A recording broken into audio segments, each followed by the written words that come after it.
एक अमावस की रात्रि थी और एक व्यक्ति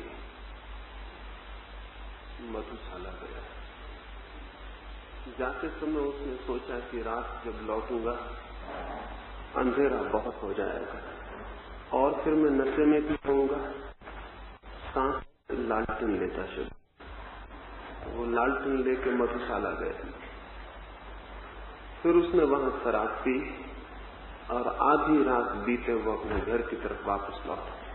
चलते वक्त उसने लालटेन उठा ली और घर की तरफ चला, लेकिन रास्ते पर जगह जगह खड़े हुए जानवरों से, मकानों से, रास्ते पर गुजरते लोगों से उसकी टक्कर होने लगी।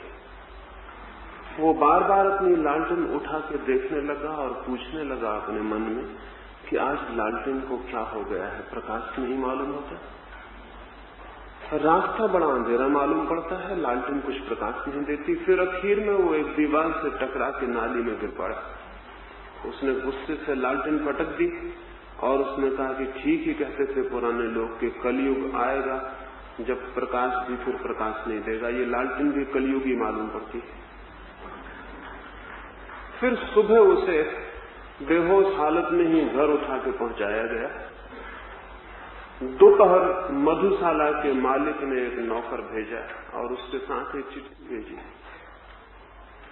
उस चिट्ठी को उसने जाके उस रात शराब पिए आदमी को दी। उस चिट्ठी में मधुशाला के मालिक ने लिखा था, मेरे मित्र, रात तुम भूल से अपनी लालटेन की जगह मेरे तोते का पिंजरा उठा के ले गए। मैं लालटेन वापस भेज रहा हूं, कृपा करके मेरा तोते का पिंजरा तुम वापस लौटा देना। तब उसने पीछे जाकर देखा, वो रात तोते का पिंजरा ले आया। अब तोते के पिंजरों से प्रकाश नहीं निकलता, लेकिन बेहोश आदमी को यही पता नहीं चलता है कि क्या लालटेन है, क्या तोते का पिंजरा है। आज तक आदमी धर्म के नाम पर तोतों के पिंजरे पकड़े रहा है, इसलिए धार्मिक दुनिया पैदा नहीं हो सकी और आदमी का परिवर्तन नहीं हो सका। धर्म के नाम पर हम तोतों के पिंजरे पकड़े हुए हैं, प्रकाशित दिए नहीं। इस बात में कि पूरब के लोग धार्मिक थे या भारत के लोग आध्यात्मिक थे, ये बात सरासर झूठी है। अब तक कोई जमीन पर कोई मुल्क आध्यात्मिक नहीं रहा है। इस झूठी बात के कारण हमको ये भ्रम पैदा होता है कि हम आध्यात्मिक थे फिर भी हम शांत नहीं हो सके, और तब इसका परिणाम ये होगा कि अगर इतने आध्यात्मिक होते भी हम शांत नहीं हो सके, तो इसका मतलब क्या है, सारी दुनिया कितनी ही आध्यात्मिक हो जाए शांत नहीं हो सकेगी।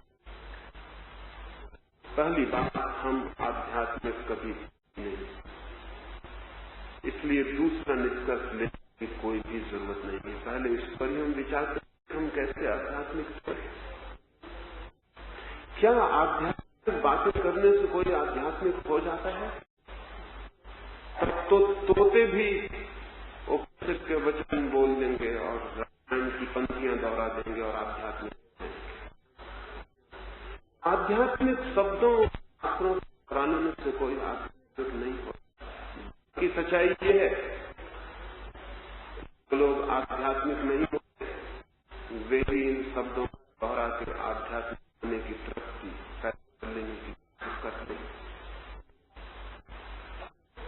इधर 3000 वर्षों से हमारे देश को ये बुनियादी भ्रम रहा है और उस भ्रम के कारण हम रोज रोज पतित होते गए हैं।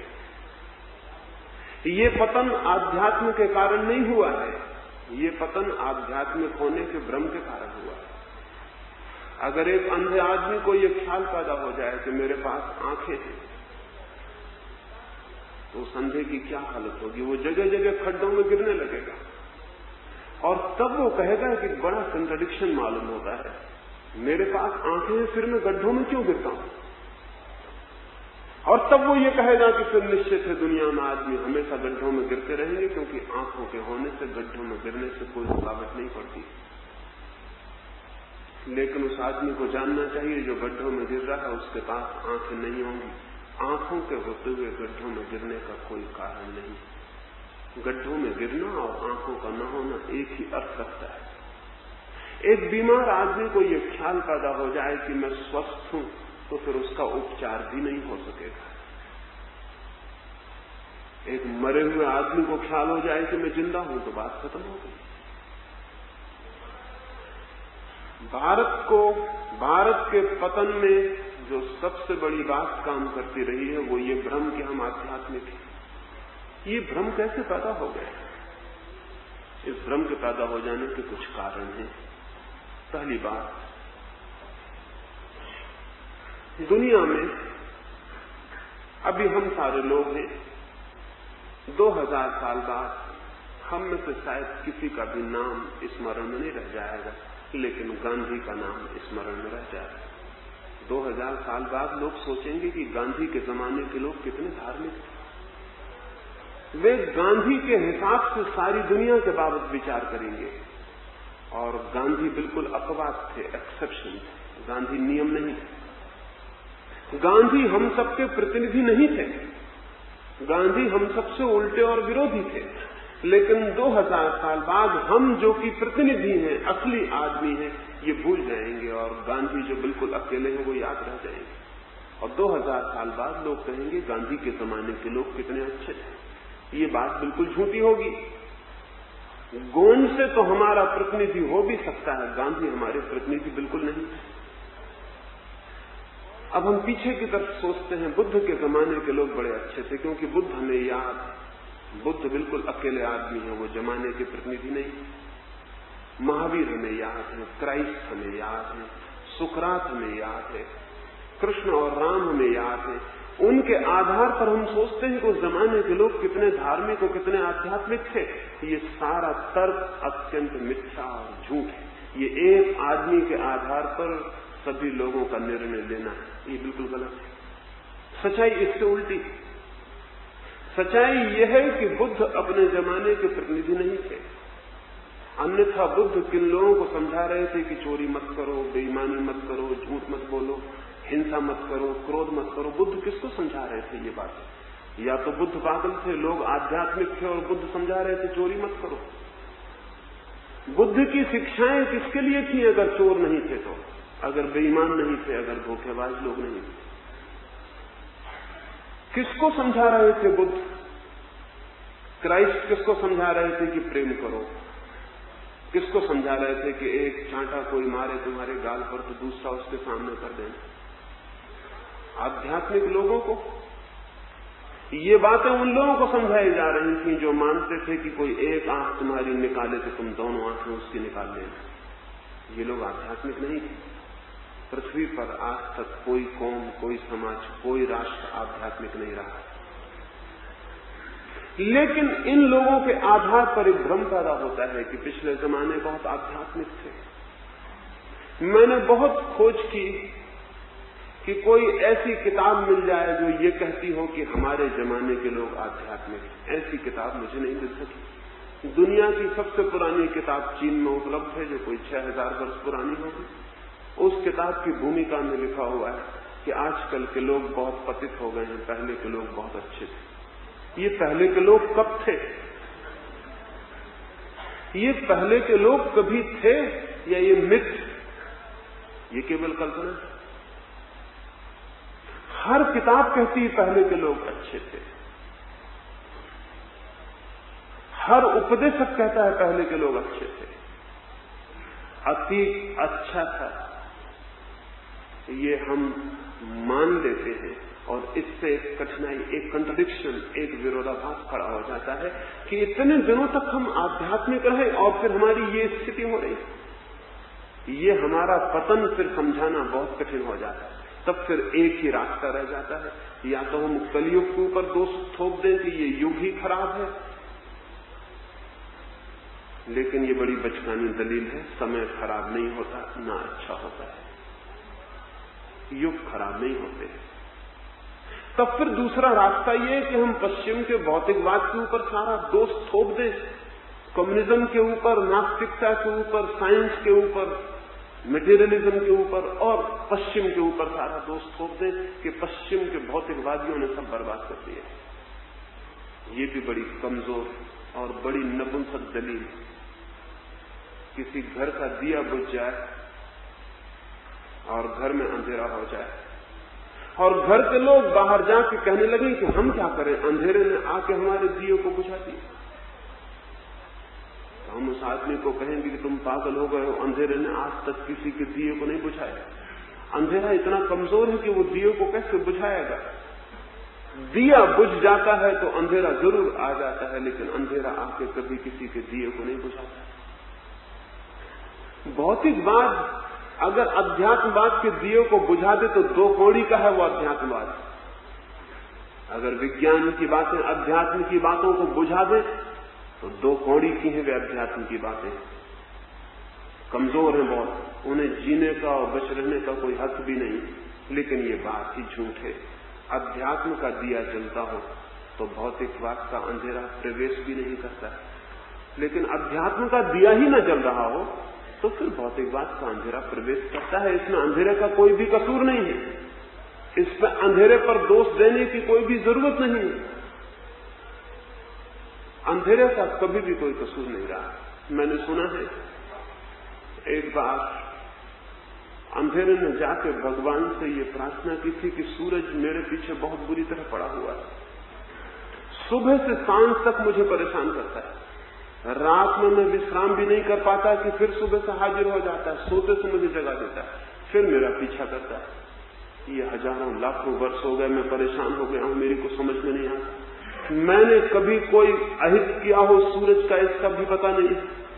मेरे याद में भी नहीं है कि कभी कोई भूल चूक मुझसे हुई हो, फिर भी सूरज मेरे पीछे क्यों परेशान कर रहा है मुझे। भगवान ने सूरज को बुलाया और उससे कहा कि तुम अंधेरे के पीछे क्यों पड़े, क्यों उसे सता रहे हो, क्या उसने तुम्हारा बिगाड़ा है। सूरज ने कहा अंधेरा, अंधेरे से मेरी कोई अब तक मुलाकात ही नहीं हुई, मैं उसे पहचानता भी नहीं।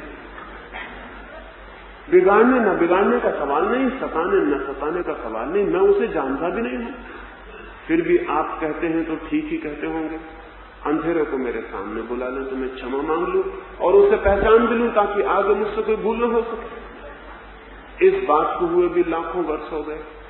वो मामला अभी भगवान की फाइल में ही पड़ा हुआ है। वो अंधेरे को अब तक सूरज के सामने नहीं ला सके हैं, वो ला भी नहीं सकेंगे कभी, क्योंकि अंधेरा केवल सूरज के अभाव का नाम है। वो केवल एब्सेंस है, वो किसी चीज की उपस्थिति नहीं है, वो किसी चीज की अनुपस्थिति। वो केवल प्रकाश का न होना है। तो प्रकाश के सामने ही प्रकाश की अनुपस्थिति को कैसे मौजूद किया जा सकता है। या तो मैं इस कमरे में हो सकता हूं या मेरी गैर मौजूदगी हो सकती है, दोनों चीजें एक साथ नहीं हो सकती। तो अंधेरे को सूरज के सामने नहीं लाया जा सकेगा। अध्यात्म के सामने कोई भौतिकवाद कभी नहीं आया और कभी नहीं आ सकता है, लेकिन अध्यात्म है ही नहीं। और तब हम सोचते हैं कि ये इतना विरोधाभास कैसे पैदा हो गया। ये विरोधाभास हमारा तार्किक विरोधाभास है, जीवन की वस्तुस्थिति का विरोध नहीं। ये हमारे सोचने की बुनियादी भूलों में से एक भूल। ये बात ही गलत है कि अब तक कोई मुल्क धार्मिक हो गया, इसलिए आदमी अशांत है, अशांत होगा। इसलिए आदमी बेचैन है, आदमी बेचैन होगा। इसलिए असंतोष है, असंतोष होगा। कुछ व्यक्ति जरूर आध्यात्मिक हुए हैं, और जो व्यक्ति आध्यात्मिक हो गए हैं उनके जीवन में न असंतोष है, न अशांति है, न बेचैनी। समझ मेरी यह है कि जो एक व्यक्ति के जीवन में घटित हो सकता है वो सबके जीवन में घटित हो सकता है। घटित नहीं हुआ है लेकिन घटित हो सकता है, क्योंकि बुनियादी रूप से दो व्यक्तियों के बीच कोई भेद नहीं। बुद्ध के और मेरे बीच, महावीर के और आपके बीच, क्राइस्ट के और कृष्ण के और किसी के बीच कोई बुनियादी भेद नहीं। मनुष्य का एक बीज है, जो लोग उस बीज पर श्रम करते हैं उनका बीज वृक्ष बन जाता है। उस वृक्ष से छाया उपलब्ध होती है, उस वृक्ष में फूल आते हैं और फल लगते हैं। लेकिन जो बीज ही पड़े रह जाते हैं, बीज ही बने रह जाते हैं, उनको छाया नहीं उपलब्ध होती, नहीं फूल उपलब्ध होते, नहीं फल उपलब्ध होते। लेकिन इससे ये सोच लेने का कोई भी कारण नहीं कि उन बीजों के भीतर भी उतनी सामर्थ्य नहीं है जितनी दूसरे बीजों के भीतर थी। प्रत्येक बीज वृक्ष बनने में समर्थ है और प्रत्येक मनुष्य शांति को उपलब्ध करने में और प्रत्येक मनुष्य परमात्मा को उपलब्ध करने में। मनुष्य एक बीज है और परमात्मा उसका विकास है। और अगर एक मनुष्य भी उस अवस्था को उपलब्ध होता है जिसे वो प्रभु प्राप्ति कहता है, मोक्ष कहता है, सत्य कहता है, निर्वाण कहता है, तो सभी मनुष्य हकदार हो जाते हैं, अधिकारी हो जाते हैं उस स्थिति को पाने की। लेकिन ये नहीं हो सका है अब तक, ये बात बिल्कुल ही सच है। और जिन रास्तों का हमने अब तक प्रयोग किया है, अगर उन्हीं का आगे भी प्रयोग जारी रखते हैं तो ये आगे भी नहीं हो सकेगा, ये भी सच है। अध्यात्म के नाम पर कुछ गलत दिशाएं प्रचलित रही हैं, इसलिए ये बात नहीं हो सकी। ठीक अध्यात्म, ठीक वैज्ञानिक अध्यात्म नहीं पैदा हो सका है जो पूरे लोकांतर को परिवर्तित कर सके, संपरिवर्तित कर सके, क्रांति दे सके। और इसमें सबसे बड़ी बाधा यही रही है कि जिनको भी ये ख्याल पैदा हो गया है कि हम आध्यात्मिक हैं, उन्हीं ने विकास को अवरुद्ध कर दिया, उन्होंने चीजों को ठहरा दिया। मनुष्य को बहुत तरह के भ्रम हो सकते हैं। भ्रम बहुत आसान है, भ्रमों को पाल लेना बहुत सरल भी है, सपने देखना बहुत सुविधापूर्ण भी है। फिर जो दरिद्र होते हैं वो रात सपने देखते हैं कि समृद्ध हो गए हैं, जो दिन में भीख मांगते हैं वो रात सपने देखते हैं कि वो सम्राट हो गए हैं। जीवन में बहुत बेचैनी है, बहुत दुख है, बहुत अशांति है, और इसलिए अध्यात्म के और अध्यात्म की शांति के सपने देखना लोग शुरू कर देते हैं। लेकिन सपने सच्चाइयां नहीं है, और सपने देखने से जीवन की स्थितियां परिवर्तित नहीं होती। और आदमी अब तक बृहत समाज मनुष्य का सपने देखता रहा है। भगवान के नाम पर हमने बहुत सपने देखे और उन सपनों को ही हमने धर्म समझ लिया है। सत्य के नाम पर हमने बहुत सपने देखे हैं और उन सपनों को ही हमने सत्य समझ लिया है। इसलिए हम ठहर गए हैं और रुक गए हैं, और मनुष्य जाति का आगे कोई विकास दिखाई नहीं पड़ता है कि आगे कैसे विकास होगा। ऐसा लगता है कि शायद ऐसा ही होता रहेगा, लेकिन अनंत संभावनाएं हैं मनुष्य की, और जिनकी हम कल्पना भी नहीं कर सकते। कल रात ही मैं बात कर रहा था, एक बिशप था जर्मनी में, बिशप राइट। वो एक विश्वविद्यालय में प्रवचन करने गया है। वहां बोलते समय उसने कहा कि दुनिया का जितना विकास होना था वो हो चुका है, अब कोई संभावना विकास की नहीं मालूम होती। आदमी करीब करीब ऐसे ही जिए चला जाएगा। विज्ञान को जो खोजें करनी थी वो पूरी हो चुकी। अब कुछ समझ में नहीं आता कि और खोज क्या हो सकती है। एक आदमी उस सभा में उठ के खड़ा हो गया और उसने कहा कि ऐसा मत कहिए, बहुत बातें हो सकती हैं, क्योंकि आदमी के अतीत से आदमी का भविष्य बहुत बड़ा है। अतीत बहुत छोटा था, भविष्य बहुत बड़ा है। ऐसा मत कहिए कि अब कुछ भी नहीं हो सकता। उस बिशप ने टेबल ठोक के कहा कि मैं कहता हूं अब कुछ भी नहीं हो सकता, तुम सुझाओ कि क्या हो सकता है, क्या संभव है। उस आदमी ने झिझकते हुए कहा, उसने कहा कि ये हो सकता है अभी आदमी आकाश में नहीं उड़ता, कल आकाश में उड़ने लगे, तब तक हवाई जहाज नहीं बनेगा। वो बिशप हंसने लगा और उसने कहा, पागल हो तुम, 10,000 साल से आदमी सपने देखता है आकाश में उड़ने के, कोई आदमी उड़ नहीं पाया अब तक। लोग कहानियां लिखते हैं आकाश में उड़ने की, लेकिन कोई आदमी उड़ नहीं पाया, कोई नहीं उड़ सकेगा, ये संभव नहीं है। और आप हैरान होंगे, उसी बिशप के 2 लड़कों ने 25 साल बाद हवाई जहाज निर्माण किया। उसी बिशप के 2 लड़कों ने, वो जिंदा था तब, उसने अपनी आत्मकथा में लिखा कि मैं हैरान हो गया हूं, मुझे कल्पना भी नहीं थी कि मेरे ही 2 लड़के राइट ब्रदर्स, वो उसी बिशप राइट के लड़के थे दोनों, बिल्वर और ओलिवर राइट, वो दोनों उसी के लड़के थे। मेरे ही लड़के मेरे ही घर में पहला हवाई जहाज निर्माण कर लेंगे, इसकी तो मैं कल्पना नहीं कर सकता था, क्योंकि मैं तो कहता था कि दुनिया में कोई भी नहीं कर सकेगा। आदमी का भविष्य आदमी के अतीत से बहुत बड़ा है, इसलिए निराश होने का कोई भी कारण नहीं, जरा भी कोई कारण नहीं। आदमी शांत हो सकता है, आदमी संतोष को उपलब्ध हो सकता है और आदमी आनंद को भी उपलब्ध हो सकता है। दुख और चिंता और अशांति मनुष्य की नियति नहीं, मनुष्य की भूल है। बीमारी मनुष्य की नियति नहीं है, मनुष्य का दोष है। स्वास्थ्य संभव है, जैसे शारीरिक स्वास्थ्य संभव है, वैसे ही मानसिक स्वास्थ्य भी संभव है। जैसे शारीरिक स्वस्थ होना संभव है और रोज संभावना बढ़ती जाती है मनुष्य के शारीरिक स्वास्थ्य की, क्योंकि हम शरीर विज्ञान की खोज में लगे हैं, ऐसे ही मनुष्य के आत्मिक स्वास्थ्य की संभावना भी बढ़ सकती है अगर हम आत्मिक विज्ञान की खोज में लगे। लेकिन आत्मिक विज्ञान के नाम पर हम अंधविश्वासों में पड़े हैं, तो फिर ये विकास नहीं हो सकता है। आत्मविज्ञान के नाम पर हम अंधविश्वासों को पकड़े हुए थे। विज्ञान के नाम पर आदमी बहुत दिन तक जादू टोनों को पकड़े रहा। मैजिक था, साइंस नहीं थी। कोई आदमी बीमार हो जाए तो मंत्र फूको, हजारों साल तक मंत्र फूके गए, उससे कुछ भी नहीं।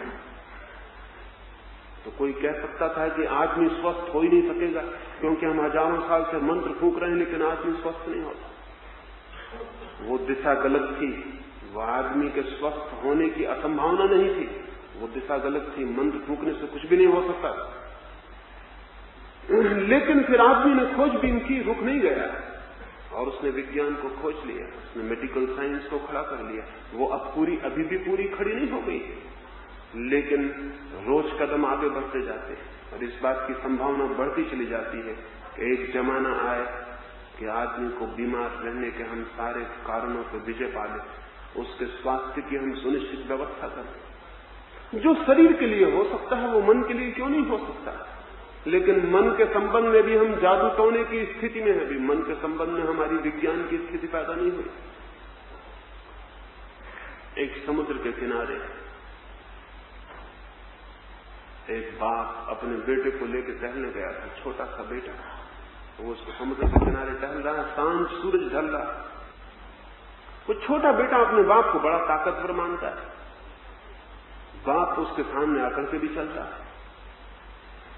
जो भी बच्चा पूछता है वो उत्तर दे रहा है और बच्चे को सभी उत्तर सही मालूम पड़ते हैं, क्योंकि बाप कह रहा है तो ठीक ही कह रहा होगा। हालांकि बाप के दिए गए उत्तर में और बच्चों के दिए गए उत्तर में कोई बहुत बुनियादी फर्क नहीं होता। अज्ञान करीब करीब बराबर। बच्चे की प्रशंसा भरी आंखों से बाप बहुत खुश हो गया है। तट पर कोई भी नहीं है, फिर सूरज डूबने लगा। उसने अपने लड़के से कहा कि देख, अब मैं सूरज को आज्ञा देता हूं कि डूब जाए। और उसने जोर से कहा कि गो डाउन, गो डाउन। वो सूरज तो डूब ही रहा था, सूरज डूब गया। वो बच्चा चकित खड़ा रह गया। उसने अपने बाप को कहा, do it again daddy, do it again.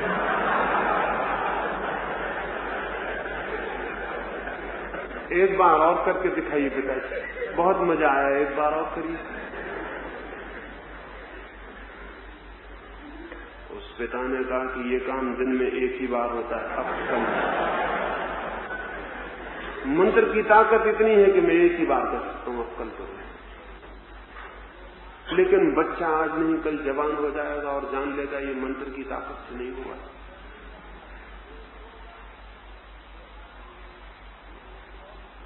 आदमी अपने बचपन से गुजरा है जहां तक पदार्थ का संबंध है, लेकिन आदमी अपने बचपन से नहीं गुजर सका अब तक जहां तक अध्यात्म का संबंध है। अध्यात्म के संबंध में हम अभी भी प्रिमिटिव हैं, अभी भी आदिवासी हैं। विज्ञान के संबंध में हम थोड़े विकसित हुए हैं, पदार्थ के संबंध में हमारी जानकारी बढ़ी है, लेकिन अध्यात्म के संबंध में अभी हम उतने ही आदिवासी हैं जितने 10,000 साल पहले आदमी था। क्यों हम आदिवासी रह गए हैं अध्यात्म की दिशा में? क्यों हम जंगलों के निवासी हैं अब तक अध्यात्म की दिशा में? कुछ कारण हैं जिनकी वजह से ये हो गया है। कुछ 1-2 कारणों पर आज मैं आपसे बात करूंगा, फिर मैं आपसे बात करूंगा। पहली तो बात, विज्ञान संदेह से विकसित हुआ और धर्म विश्वास के कारण मर गया।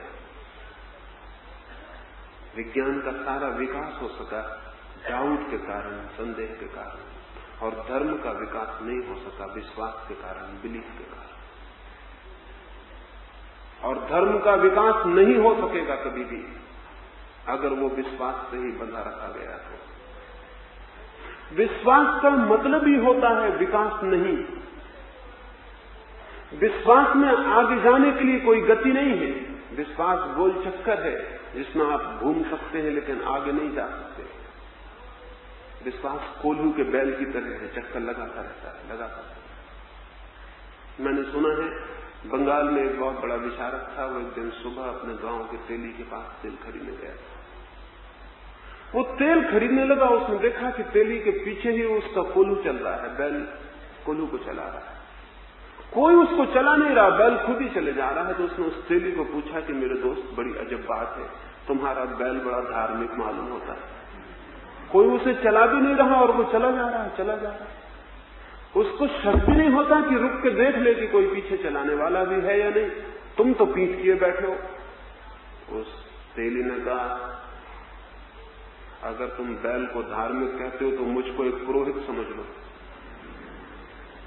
देखते नहीं हो मैंने उसकी आंख पे पट्टियां बांध दी, उसे दिखाई नहीं पड़ रहा है। उस विचारक ने कहा कि ये भी ठीक है कि तुमने उसकी आंख पे पट्टियां बांध दी हैं, लेकिन कभी वो रुक के भी तो पता लगा सकता है कि कोई पीछे चलाने वाला है या नहीं। उसने कहा कि तुम देख नहीं रहे हो, उसके गले में मैंने घंटी बांध दी, जब तक वो चलता रहता है घंटी बजती रहती, जब वो रुकता है घंटी रुक जाती, मैं उठ को उसको फिर चला देता हूं। उसे पता भी नहीं चल पाता कि पीछे कोई मौजूद नहीं था। उस विचारक ने कहा, एक अंतिम प्रश्न और, बैल बड़ा नासमझ मालूम होता है, खड़े होकर सिर हिलाता रहे तो घंटी बजती रहेगी और तुम समझोगे कि बैल चल रहा। उस तेली ने कहा, महाराज धीरे बोलिए कहीं आपकी बात बैल न सुन ले, हमारा सारा धंधा ही चौपट हो जाए। अगर बैल को ये पता चल जाए कि सिर्फ खड़े रह के घंटी बजाई जाए। धर्म के नाम पर धंधा है, धर्म के नाम पर पुरोहित है, पादरी है, पंडित है, धर्म के नाम पर शोषक है। धन का ही शोषण नहीं हुआ है मनुष्य जाति में, धर्म के नाम पर उससे भी बड़ा शोषण हुआ। मनुष्य के शरीर को ही गुलाम नहीं बनाया गया, उसकी आत्मा और उसके मन को भी गुलाम बनाने के सब उपाय किए गए, और उन सब उपायों की जड़ में और बुनियाद में विश्वास की शिक्षा है। श्रद्धा करो, विश्वास करो, जो कहा गया है उसको मानो, शक मत करो, संदेह मत करो। जो बात मान ली जाती है उसके आगे विकास रुद्ध हो जाता है। मानी गई बात विकास के लिए पत्थर बन जाती है, द्वार बंद हो जाता है। जिस बात पर हम शक करते हैं, संदेह करते हैं, उस बात पर हम आगे बढ़ते हैं। विज्ञान का सारा विकास इधर 300 वर्षों में हुआ, उसके पहले के 10,000 वर्षों में जो नहीं हुआ वो 300 वर्षों में हुआ, और इधर पिछले 30 वर्षों में जो हुआ वो पूरे मनुष्य जाति के इतिहास में नहीं हुआ। और अगर दिन ठीक रहे और दुनिया के राजनीतिक बिल्कुल पागल साबित नहीं हुए तो शायद आने वाले 30 वर्षों में जो होगा वो कभी नहीं हुआ। क्योंकि इन 300 वर्षों में आदमी ने पहली बार संदेह किया। पदार्थ के संबंध में संदेह का जन्म हुआ तो विज्ञान पैदा हो गया। आत्मा के संबंध में संदेह का जन्म होगा तो अध्यात्म पैदा होगा। लेकिन आत्मा के संबंध में हम सोचते हैं कि विश्वास करना चाहिए, संदेह नहीं। क्यों विश्वास करना चाहिए? और जिस बात पर हम विश्वास कर लेते हैं जो हमारी जानी हुई नहीं, हमारी देखी हुई नहीं, जो हमारा अनुभव नहीं, जो किसी और का अनुभव है, जो किसी और का जाना हुआ है, जब हम उस पर विश्वास कर लेते हैं तो हम अपनी आंख पे पट्टियां बांध लेते हैं। सत्य कोई ऐसी चीज नहीं है कि कोई दूसरा जाने और आपको दे दे। सत्य स्वानुभव से ही उपलब्ध होता है। मैं प्रेम करूंगा तो मैं प्रेम को जानूंगा। मैं प्रेम पर कितने ही ग्रंथ पढ़ लूं और कितने ही गुरुओं के चरणों में बैठ के शिक्षा ले लूं, लेकिन प्रेम अगर मैंने नहीं किया तो मैं प्रेम को नहीं जान पाऊंगा। प्रेम के संबंध में जान लेना और प्रेम को जान लेना दो भिन्न बातें हैं। धर्म के संबंध में जान लेना और धर्म को जान लेना दो भिन्न बातें हैं। धर्म विश्वास से नहीं, विवेक से उपलब्ध होता है, और विवेक श्रद्धा से नहीं, संदेह से उपलब्ध होता है। पहली बात विचार कर लेनी जैसी है कि धर्म की साइंस, धर्म का विज्ञान नहीं पैदा हो रहा है क्योंकि हम संदेह के लिए बहुत भयभीत, हम संदेह करने में डरे हुए। जिन कौमों ने संदेह नहीं किया वे समझती हैं कि हम धार्मिक हैं, वे वैज्ञानिक भी नहीं है। धार्मिक होना तो बहुत दूर की बात है, धार्मिक होना तो बहुत ऊंची बात है, वो वैज्ञानिक भी नहीं है जिन्होंने संदेह नहीं किया। हम अपने मुल्क को इसलिए धार्मिक समझते हैं क्योंकि हम विश्वास करते हैं। विश्वास धार्मिक आदमी का लक्षण नहीं है। विश्वास अंधे आदमी का, सुस्त आदमी का, काहिल आदमी का लक्षण, आलसी आदमी का लक्षण। एक आदमी बाजार में हंडी खरीदने जाता है तो चार तरफ से ठोक कर देखता है, 2 पैसे की हंडी खरीदता है, सब तरफ से ठोक पीट कर देखता है कि वो ठीक है या नहीं। कितना ही दुकानदार कहे कि बिल्कुल ठीक है, हमारी दुकान पर बिल्कुल ठीक हंडी ही बिकती, लेकिन वो कहता है ठीक कहते हैं आप, लेकिन मैं ठोक कर देख लेना चाहता हूं। लेकिन धर्म के दुकानदार कहते हैं हंडी ठोक कर मत देखना, हम जो देते हैं वो आंख बंद करके ले लेना, क्योंकि तुमने आंख खोली के नरक में गए। आंख खोलना ही मत, आंख खोलने वाले लोग भटक जाते हैं। आंख बंद करके जो स्वीकार करते हैं वही परमात्मा तक पहुंचते हैं। मैं आपसे कहता हूं, कोई आदमी अगर आंख बंद करके परमात्मा भी पहुंच जाए तो ऐसे पहुंचने से इनकार कर देना चाहिए, क्योंकि आंख बंद किए हुए जो चलेगा वो कहीं भी पहुंच जाए, सत्य पर नहीं पहुंच सकता, वो किसी सपने में ही पहुंच सकता है। सपनों के लिए आंख बंद रखना जरूरी है, सत्य के लिए आंख खोलना जरूरी है। और जो भगवान खुली आंख से उपलब्ध नहीं हो सकता, उस भगवान को उपलब्ध करने की कोई भी जरूरत नहीं। लेकिन खुली आंख से भगवान उपलब्ध हो सकता है, और मैं तो निवेदन करूंगा सिर्फ खुली आंख वाले लोगों को ही उपलब्ध होता है, बंद आंख वाले लोगों को नहीं। लेकिन बंद आंख का सिलसिला जारी रहा है, और जो कौम जितनी बंद आंख रख सकी है उतनी ही वो कौम अपने को धार्मिक समझती रही। वो धार्मिक जरा भी नहीं। जब तक मेरा अनुभव मुझे पदार्थ के ऊपर किसी चीज की स्वीकृति न दे, जब तक मेरा अनुभव मुझे अज्ञात की दिशा में कोई कदम बढ़ाने के लिए न कहे, जब तक मेरा अनुभव मुझे पारलौकिक की तरफ उठने का मौका न दे, तब तक मेरी सारी बातचीत, सारी श्रद्धा मुझे अंधा ही करेगी, मुझे भटकाएगी ही, मुझे आगे नहीं ले जा सकती। वो मुझे परतंत्र करेगी, मुझे स्वतंत्र नहीं कर सकती। और हम धार्मिक आदमी को कहते हैं मुक्त। जो विश्वास से बंधा है वो मुक्त कैसे हो सकता है? विश्वास की जंजीर तोड़ देनी जरूरी है ताकि विवेक का जन्म हो सके। मनुष्य के जीवन में, चेतना के विकास में हम उल्टी चीजों से बंधे हों और उल्टी चीजों की कामनाएं करते हों तो विरोधाभास पैदा होगा ही। एक आदमी कहता हो मुझे प्रकाश के दर्शन करने हैं और आंख बंद किए हो, और कहे कि मुझे तो सैकड़ों साल हो गए आंख बंद किए हुए लेकिन प्रकाश के दर्शन नहीं होते, तो हम उससे कहेंगे ये विरोधाभास तुम्हारी बंद आंख के कारण पैदा हो रहा है। परमात्मा सबसे बड़ा प्रकाश, खुली हुई आंखें चाहिए, शरीर की ही आंखें नहीं, चेतना की आंखें भी खुली चाहिए। विश्वास चेतना की आंखों को बंद कर देता है, विश्वास अंधा बनाता है। फिर चाहे वो विश्वास हिंदू का हो, चाहे मुसलमान का, चाहे जैन का, चाहे ईसाई का, फिर चाहे वो विश्वास आस्तिक का हो, चाहे नास्तिक का, फिर वो चाहे विश्वास कम्युनिस्ट का हो, चाहे गैर कम्युनिस्ट का। विश्वास मात्र मनुष्य को अंधा बनाता है। हिंदू और मुसलमानों में बहुत विरोध है, ईसाइयों में, बौद्धों में बहुत विरोध है, लेकिन एक बात में वे सब सहमत हैं कि आदमी को विश्वास करना चाहिए। ये बुनियादी सीक्रेट है पूरे धंधे का, इसमें कोई विरोध नहीं है, इसमें हिंदू और ईसाई में कोई झगड़ा नहीं है, इसमें जैन और बौद्ध में कोई झगड़ा नहीं कि विश्वास होना चाहिए। इस एक बात पर दुनिया के सभी लोग सहमत हैं कि विश्वास होना चाहिए, क्योंकि विश्वास के बिना जो वो चला रहे हैं वो तो नहीं चल सकता। दुनिया में धर्म तो हो सकता है संदेह के कारण, लेकिन हिंदू, ईसाई, मुसलमान, जैन नहीं हो सकते। संदेह होगा तो हिंदू मुसलमान विदा हो जाएंगे। धर्म रहेगा, धर्म आएगा, लेकिन हिंदू मुसलमान के रहने की कोई जगह नहीं रह जाएगी। क्या आप सोच सकते हैं कि हिंदू की गणित अलग हो सकती है, ईसाई की गणित अलग? क्या आप सोच सकते हैं कैथोलिक की केमिस्ट्री अलग और प्रोटेस्टेंट की केमिस्ट्री अलग हो सकती? क्या आप सोच सकते हैं भूगोल जैनियों का अलग होगा, बौद्धों का अलग होगा? नहीं, पदार्थ के जगत में एक ही बात होगी।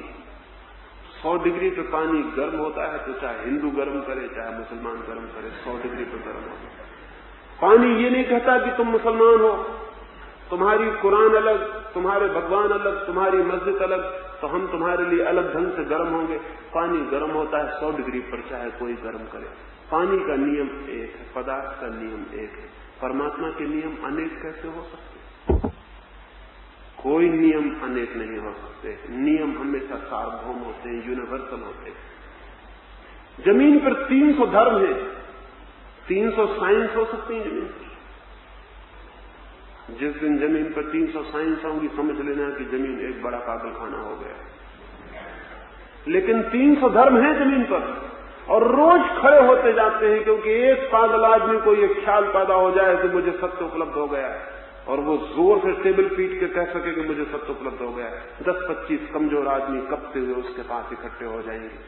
इसलिए नहीं कि उसको सत्य उपलब्ध हो गया है, इसलिए कि वो जोर से बोलता है। जोर से बोलने का बड़ा प्रभाव होता है। एक गुरु, एक बहुत बड़ा वकील अपने शिष्य को समझा रहा था। उसकी सारी शिक्षा पूरी हो गई थी और कल ही वो अदालत में जाने को था। उसके गुरु से उसने पूछा कि अब आखिरी संदेश क्या है मेरे लिए, कल मुझे अदालत में जाना। उस बूढ़े वकील ने कहा, एक बात ध्यान में रखना, अगर कानून तुम्हारे पक्ष में हो तो वकील के सिर पर हैमर करना, बिल्कुल कानून ही कानून ठोकना उसके सिर पर, एकदम हथौड़े की चोट कानून की बात करना। उस युवक ने पूछा, अगर कानून मेरे पक्ष में ना हो? तो उसने कहा, फिर मजिस्ट्रेट के हृदय पर चोट करने की कोशिश करना, उसकी सहानुभूति पाने की कोशिश करना, फिर कविता पढ़ना और काव्य की बातें करना और उसकी दया को प्रभावित करने की कोशिश करना। और उसने कहा कि अगर मेरा मामला ऐसा भी ना हो कि जिसको सहानुभूति मिल सके, तो उसने कहा फिर जोर जोर से टेबल पीटना, इतने जोर से पीटना कि सारी अदालत समझे कि जो आदमी इतने जोर से टेबल पीट रहा है वो ठीक ही पीट रहा होगा, क्योंकि कोई झूठा आदमी इतने जोर से टेबल पीटता है। एक पागल आदमी को ये ख्याल पैदा हो जाए कि मैं पैगंबर हूं, मैं तीर्थंकर हूं, मैं अवतार हूं, मैं फला हूं ढिका, और सिर्फ पागलों को ही ये ख्याल पैदा होते हैं, किसी समझदार आदमी को ये ख्याल पैदा नहीं होते। धार्मिक आदमी को ये ख्याल पैदा नहीं होते कि मैं तीर्थंकर हूं, मैं अवतार हूं, मैं पैगंबर हूं, मैं ही ईश्वर का संदेश लेकर आया हूं। ये सब विक्षिप्त और न्यूरोटिक दिमागों के लक्षण हैं। धार्मिक आदमी को तो ये ख्याल होता है, मैं हूं ही नहीं, मैं क्या संदेश लेके आऊंगा। धार्मिक आदमी तो वो है जो परमात्मा में मिट जाता है। और अभी हम उन धार्मिक लोगों को पकड़े बैठे हैं जिनकी घोषणाएं, जिनके अहंकार की घोषणाएं बड़ी मजबूत हैं कि मैं ये हूं, मैं वो हूं, और कमजोर लोग उनके आसपास इकट्ठे हो जाते और एक नया धर्म खड़ा हो जाता है। सारी दुनिया में धर्म बढ़ते चले गए, लेकिन धार्मिकता कम होती चली गई।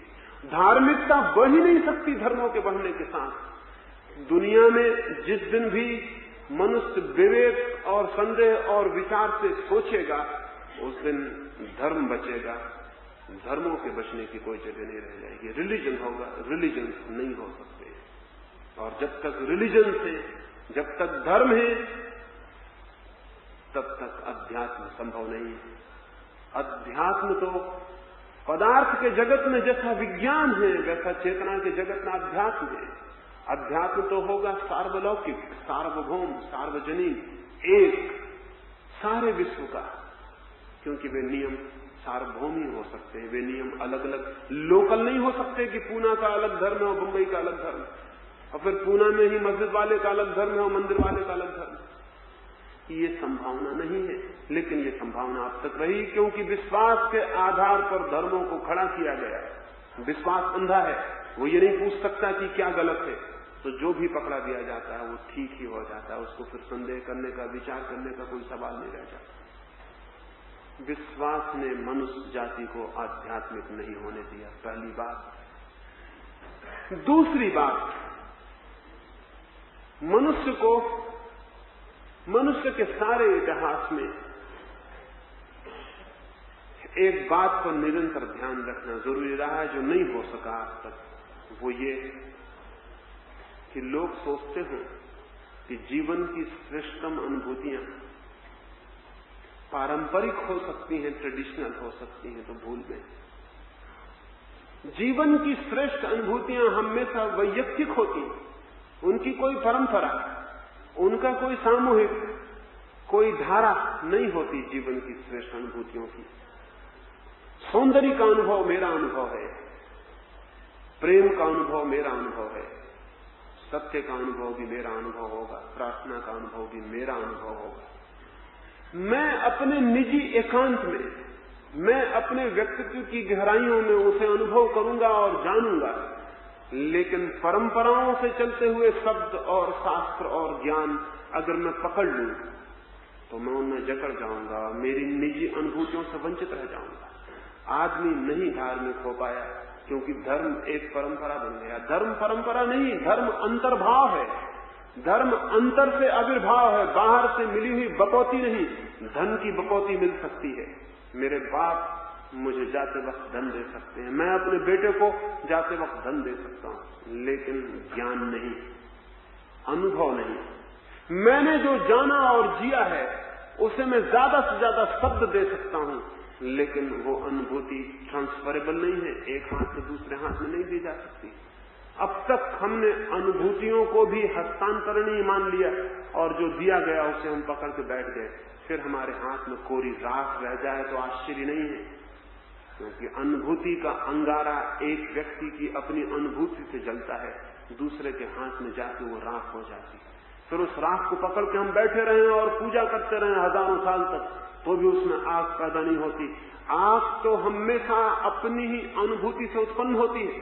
तो धर्म न तो श्रद्धा है, धर्म है विवेक, और धर्म परंपरा नहीं है, धर्म है वैयक्तिक अनुभूति, वो है इंडिविजुअल एक्सपीरियंस। उसके लिए कोई ऐसा रास्ता नहीं है कि कोई किसी को देता चला जाए और वो आगे बढ़ता चला जाए।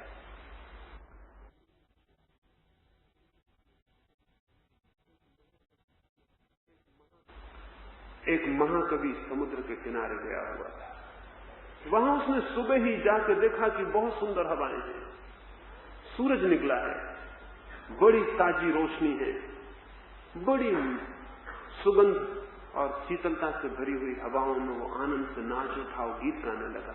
फिर उसे ख्याल आया कि मैं अकेला आया हूं, उसकी पत्नी, उसकी प्रेयसी तो दूर एक अस्पताल में बीमार पड़ी है।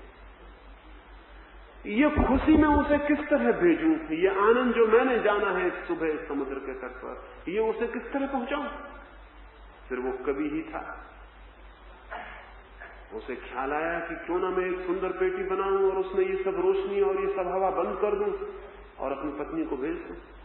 आखिर वो कवि ही था, उसे ये ख्याल भी नहीं आया कि पेटियों में समुद्र की हवाएं और सूरज की रोशनियां बंद नहीं होती, लेकिन वो पेटी ले आया। अगर उसको ख्याल आ जाए तो वो कवि न हो के वैज्ञानिक हो जाए, उसे ख्याल नहीं आया। वो गया और जाकर उसने एक बहुत खूबसूरत पेटी बनवाई। पेटी बहुत खूबसूरत थी, इसमें कोई शक नहीं, लेकिन पेटी की खूबसूरती सूरज की रोशनी को बंद नहीं कर सकती। उसने आके समुद्र के किनारे की हवाएं उस पेटी में भरी, रोशनी भरी, फिर खूब ताला ठीक से लगाया, फिर एक चिट्ठी लिखी और एक संदेश वाहक के हाथ में पेटी भेजी और उस पत्र में उसने लिखा कि इतना सुंदर, इतना आनंदपूर्ण प्रभात मैंने देखा है कि अपने जीवन में नहीं देखा। तुम वंचित न रह जाओ, इसलिए नमूने के लिए थोड़ा सा भर के मैं पेटी में तुम्हारे पास भेज रहा हूं।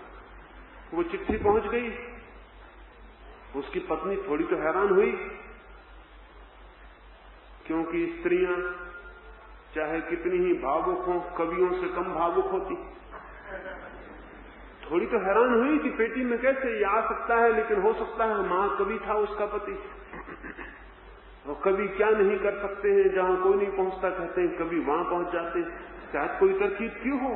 उसने पेटी खोली, वहां तो खाली पेटी थी, न वहां कोई सुगंध थी, न वहां ठंडी हवाएं थी, न वहां कोई रोशनी थी। वो बहुत हैरान हो गई।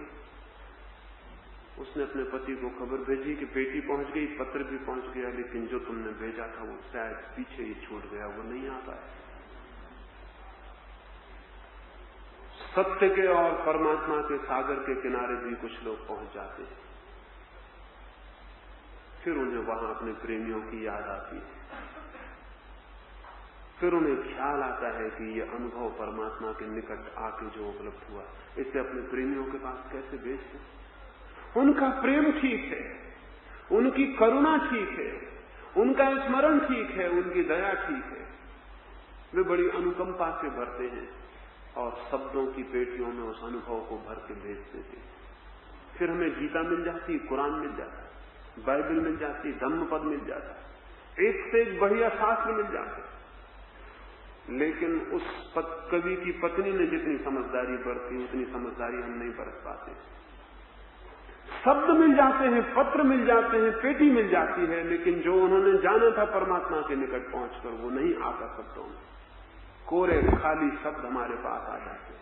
हम उन्हीं शब्दों को पकड़ के बैठ जाते हैं, हम उन्हीं शास्त्रों को पूजा करने लगते हैं, हम उन्हीं शास्त्रों को लेकर नाचने गाने लगते हैं। हम अगर ये शास्त्र हमें इतना ही ख्याल दिला सके कि नहीं, जो लोग पहुंचे हैं उस किनारे पर, उन्होंने तो बहुत प्रेम से खबर भेजी है, लेकिन वो खबर आ नहीं पाई। शब्द आ गए, अनुभव नहीं आते हैं, अनुभव पीछे ही छूट जाते हैं। अगर हमें ये ख्याल आ जाए तो शायद शास्त्रों को हम पकड़े नहीं, तो शायद शब्दों को हम पकड़े नहीं, तो शायद शास्त्र और शब्द हमारे भीतर एक प्यास जगा के शांत हो जाएं और सागर के किनारे पहुंचने की तीव्र अभिप्सा हमारे भीतर पैदा हो जाए। शायद हम भी वहां जाना चाहें जहां बुद्ध ने जाके जाना, जहां कृष्ण ने जाके नाचा, जहां क्राइस्ट ने जाके पहचाना। शायद हम भी वहां जाना चाहें, लेकिन नहीं, हम यहीं तृप्त हो जाते हैं, पेटियों को, शब्दों को पकड़ के बैठ जाते हैं। एक मंदिर बना लेते हैं अपने घर में, हमारी गीता का मंदिर, हमारे बाइबल का मंदिर, हमारे कुरान का मंदिर है। फिर हम पूजा करते हैं और यहीं तृप्त हो जाते हैं। और वो सागर जिसके पास जाना जरूरी था और भी दूर रह जाता है, हमारी आंख भी उस तरफ उठनी बंद हो जाती है। धर्म शास्त्र में नहीं है, धर्म अनुभूति में है। शास्त्र अनुभूति से निकले हुए उच्छिष्ट से ज्यादा नहीं, झूठे से ज्यादा नहीं, लेकिन उनको पकड़ के, परंपराओं को पकड़ के, सिद्धांतों को पकड़ के आदमी रुक गया, इसलिए आदमी आध्यात्मिक नहीं हो पाया। श्रद्धा से मुक्ति चाहिए अगर मनुष्य को आध्यात्मिक बनाना हो, परंपरा से मुक्ति चाहिए, शास्त्र से मुक्ति चाहिए, तो मनुष्य के भीतर वो संभावना प्रकट हो सकती है जो उसे प्रभु के निकट पहुंचा देती। प्रभु तो बहुत बहुत निकट है, लेकिन हम कुछ पीठ किए हुए खड़े।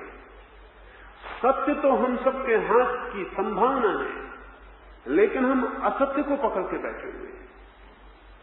जहां हम पहुंच सकते हैं वहां नहीं पहुंच पा रहे हैं, क्योंकि हम कुछ गलत दिशाओं में यात्राएं कर रहे हैं। ये इस कारण आदमी आज तक शांति को, आनंद को, प्रेम को उपलब्ध नहीं हो सका है। लेकिन निराश होने का कोई भी कारण नहीं। जो आज तक नहीं हो सका वो कल ही हो सकता है, वो आज ही हो सकता है। जो 10,000 वर्षों में नहीं हुआ वो कल हो सकता है। कल की संभावना अनंत है।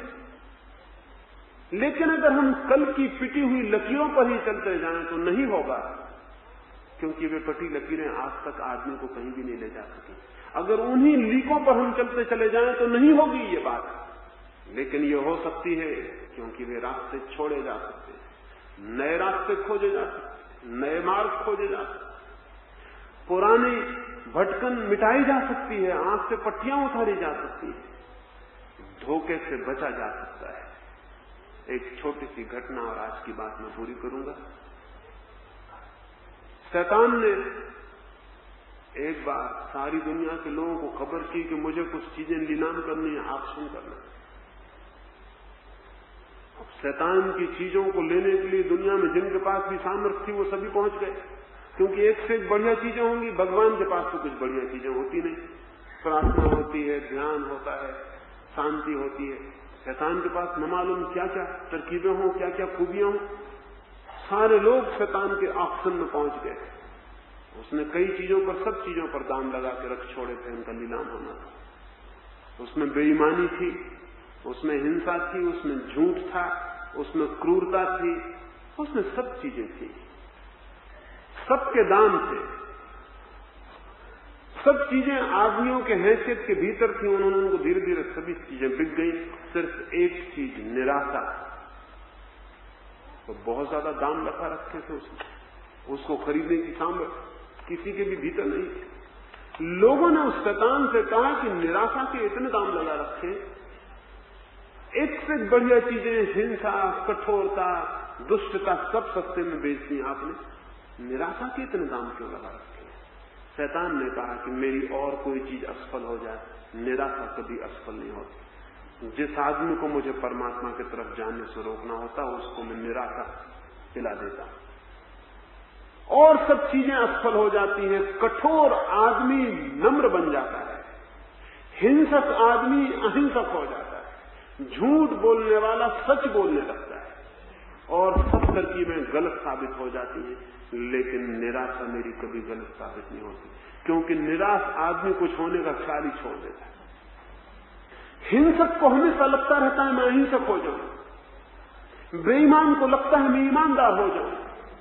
लेकिन निराश का मतलब ये है कि जिसको ये लगता है कि अब मैं कुछ भी नहीं हो सकता हूं। तो निराशा सबसे अद्भुत चीज है मेरे पास, इसको मैं सस्ते में नहीं बेच सकता। सब चीजें बिक गई, निराशा नहीं बिक सकी। वो शैतान के पास अभी भी है, और अभी भी वो एक ही तरकीब से सारी मनुष्य जाति को आगे बढ़ने से हमेशा रोकता रहता है। बस एक ही दवा उसके पास रह गई। सब दवाएं आदमियों ने खरीद ली, और हिंदुस्तान के आदमियों ने काफी चीजें खरीद ली।